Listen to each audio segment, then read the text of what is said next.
எல்லாருக்கும் வணக்கம். Welcome back to my channel. So நாங்கள் இன்றைக்கி எங்கே போகிறோம்னு பார்த்தீங்கன்னா, source of Kaveri, that is Talakaveri. அங்கே தான் போய் பார்க்கலாம் அப்படின்னு சொல்லிட்டு நாங்கள் கிளம்பியிருக்கோம். போகிற பாதை எல்லாமே காட்டு பாதை தான்.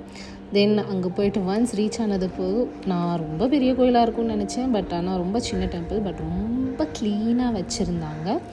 அது பார்க்கவே ரொம்ப அழகாக இருந்தது. அண்ட் நாங்கள் போனது வந்து நல்லா வெயில் டைம் அண்ட் க்ளோசிங் டைம்.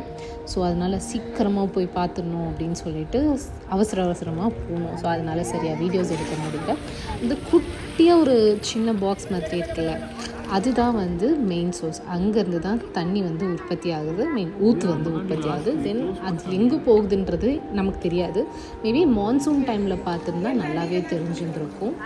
அப்புறம் இதில் வந்து தண்ணி சொட்டிகிட்டு இருந்தது. இது எங்கேருந்து வந்த தண்ணின்னு எங்களுக்கு தெரியல.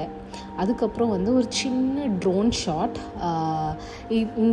இதுதான் வந்து தலக்காவேரி இருக்கிற இடம். ஃபுல் ஆஃப் ரொம்ப க்ரீனாக இருந்த மலை காடுகள். இங்கே வந்து எவ்வளோ அனிமல்ஸ் இருக்குன்னுலாம் நமக்கு தெரியாது. நாங்கள் சும்மா எடுக்கலாம் அப்படின்னு சொல்லிட்டு எடுத்தோம். பட் கோவிலில் வந்து கேட்கும்போது ட்ரோன் ஷாட் எடுக்கக்கூடாதுன்னு சொன்னாங்க. அதனால் நாங்கள் வெளியில் வந்து இந்த ஏரியாவை மட்டும் எடுக்கலாம் அப்படின்னு சொல்லிட்டு எடுத்தோம். இவ்வளோ பிளேசஸ் தாண்டி தான் இந்த காவேரி பிறந்த இடம் இருக்குது, பர்த் பிளேஸ் ஆஃப் காவேரி. நம்ம தமிழ்நாடு பொறுத்த வரைக்கும் காவேரி தான் நிறைய இடத்துக்கு வந்து நீர் பாசனத்துக்கு ரொம்ப உபயோகமாக இருக்கிறது. அதோட சோர்ஸ் வந்து இவ்வளோ குட்டியாக இருக்கும்னு நான் நினைக்கவே இல்லை. மேபி ரெயின்ஃபாலில் இருக்கும்போது ரொம்பவே நிறைய தண்ணி வரும், நிறைய தண்ணி இருக்கும்னு கேள்விப்பட்டிருக்கேன், தெரியல கரெக்டாக. அண்ட் இங்கே வந்து நாங்கள் ரிட்டன் போகும்போது Honey Park and Jolly Ride அட்வென்ச்சர்னு ஒரு பார்த்தோம். சரி சும்மா போகலாமே அப்படின்னு சொல்லிட்டு போனோம். அந்த வண்டியில் போகிறதுக்குள்ளே எங்களுக்கு போதும்னு ஆயிடுச்சு. சும்மா குலுங்கிட்டே இருந்தது வண்டி.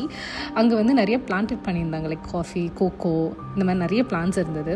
அண்ட் மெயினாக நாங்கள் என்ன பார்க்கணுன்னு நினச்சோன்னா ஹனிபி ஃபார்மிங் பார்க்கணுன்னு நினச்சோம். அதுதான் ஆக்சுவலி நான் எடுத்து பார்க்குறேன். அது வந்து ஒருத்தர் எடுக்கிறாங்க அப்படின்னு தெரிஞ்சதும் அந்த ஹனிபி வந்து அது ஹனி பண்ணது எல்லாமே வந்து அதுவே சாப்பிட்ருது. அதோட ஹனி யாரும் எடுத்துகிட்டு போகக்கூடாதுன்னு சொல்லிட்டு. ஸோ இந்த மாதிரி பண்ணால் மோஸ்ட்டாக அவங்களுக்கு லாஸ் தான். பட் நான் வந்து சும்மா பார்க்குறதுக்காக எடுத்தேன். அதே இடத்துலையே வச்சாச்சு. அங்கே வந்து இந்த மாதிரி பாக்ஸஸ் வந்து ஒரு 500 ஹனி பாக்ஸஸ் வந்து வச்சுருந்தாங்க. தென் அப்புறம் நாங்கள் வந்து பெங்களூர் ஸ்டார்ட் பண்ணிட்டோம். இந்த ரோடு என்னென்னா பெங்களூர் மைசூர் ஹைவே, இப்போ புதுசாக போட்டிருக்க பைபாஸ் ரோடு. இது வந்து அந்த வெளிச்சத்தில் பார்க்க ரொம்ப அழகாக இருந்தது. Thank you for watching.